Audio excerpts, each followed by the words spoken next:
All right, howdy everyone. We're going to do an example of calculating the derivative f prime using the definition of the derivative. We're going to do the example where f is the square root function.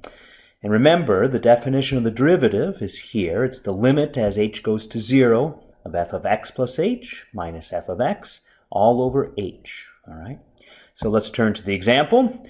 We're doing f of x equals the square root of x and want to calculate its derivative.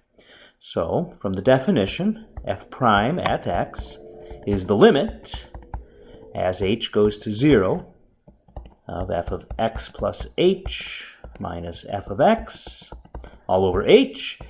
And then remember, the function is the square root function, so plugging in x plus h, we get the square root of x plus h minus the square root of x all over h. All right, so that looks complicated. It's hard to eyeball the answer, but we've seen limits like this before, and often this trick of multiplying by algebraic conjugates is the right move.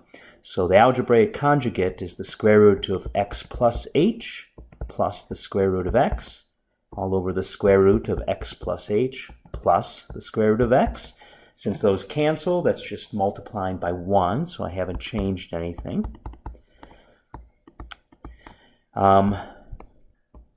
You see at the top, remember whenever you had this formula, a plus b times a minus b was a squared minus b squared.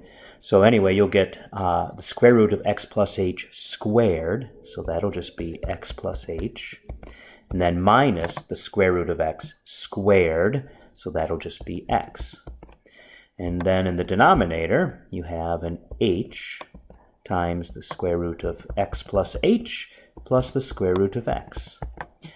All right, well, we see that the x's will cancel here, and that'll leave in the numerator just an h, so we have h all over h times the square root of x plus h plus the square root of x. And since the h's cancel, that'll just leave a 1 in the numerator. So we get a limit as h goes to 0 of 1 all over the square root of x plus h plus the square root of x. And finally, this is at a point where we can eyeball the answer, right? Since this term here, h is going to 0, x plus h is just converging to x, which is a long-winded way of just writing x.